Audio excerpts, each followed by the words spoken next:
Dans l'épisode d'Ici tout commence du lundi 25 juillet, à l'hôtel Beaumont, Salomé, Aurélie Ponce, se faufile en toute discrétion dans la chambre de Swan, Cyril Durel.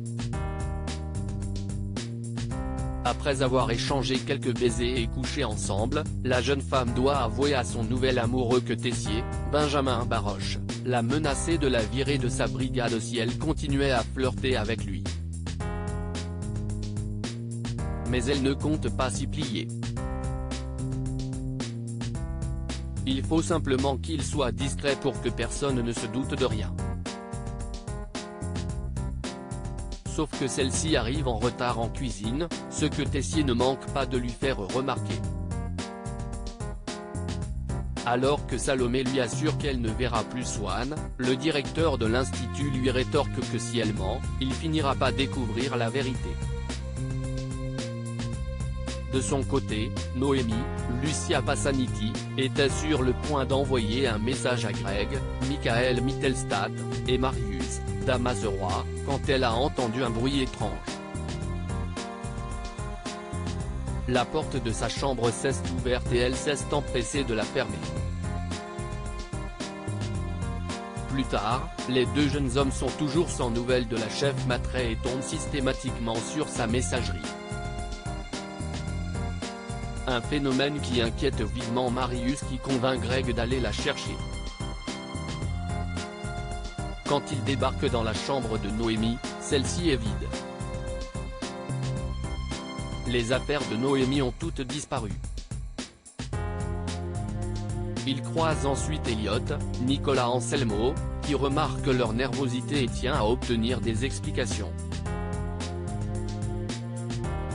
Il accuse son chéri de l'avoir trompé avec Marius et lui fait une véritable scène de jalousie.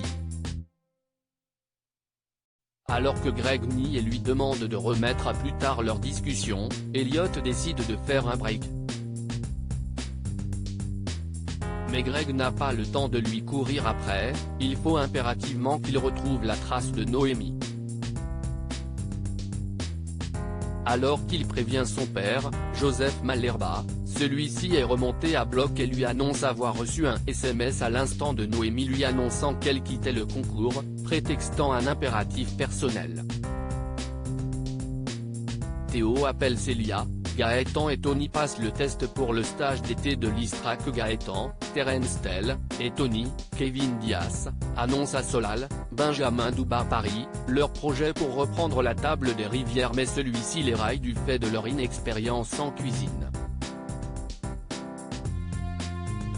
Justement, les deux jeunes hommes souhaiteraient que Solal leur donne un coup de main pour les préparer pour leur test avec la chef l'Istrac, Virginie Cagliari, qui a lieu l'après-midi même. Il n'y a donc pas de temps à perdre. Ils se mettent donc sur la confection d'un hamburger végétarien.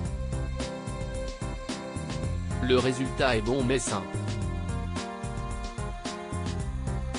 Surtout, Solal les met en garde sur le fait que la chef l'Istrac sera plus exigeante que lui.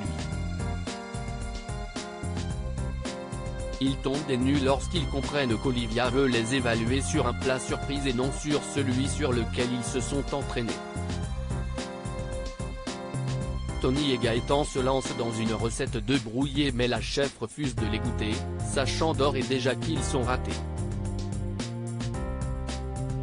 Elle leur montre néanmoins comment ils auraient dû procéder mais les garçons sont dépités d'être recalés.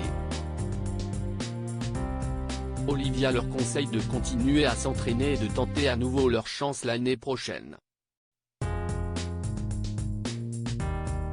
Tony parvient tout de même à la convaincre de les intégrer à son stage à condition qu'ils travaillent assidûment et fassent profil bas. Théo, Khaled Alouache, est en colère en découvrant l'article que Suzanne Coste, Élodie Buisson, lui a consacré. Il ne voit pas les compliments de la journaliste mais seulement le fait qu'il aurait sacrifié sa relation avec Célia, Rebecca Benamour, au profit de ses ambitions. Il questionne donc Charlène, Paula Petrenko, pour savoir si elle sait qui a parlé de la journaliste mais celle-ci assure que non, en se braquant. un comportement qui met la puce à l'oreille de Théo, qui est persuadé que c'est bien sa sœur qui a déballé sa vie privée à la journaliste. Il appelle ensuite Célia pour lui confirmer que ce n'est pas lui qui a parlé à Suzanne Coste de leur relation, mais l'intéressé le rassure, elle ne lui en veut pas. Surtout, il n'a pas de crainte à avoir ou de pression supplémentaire à avoir parce qu'il est incroyable. Des mots qui touchent en plein cœur Théo. Clotilde, Elsa Launeghini, aussi tient à féliciter le jeune chef. Face au désarroi de Théo, la chef Armand lui explique que ce qui intéresse les gens, c'est l'envers du décor. Ils veulent découvrir une personnalité, une histoire, des anecdotes de vie et non pas uniquement la cuisine.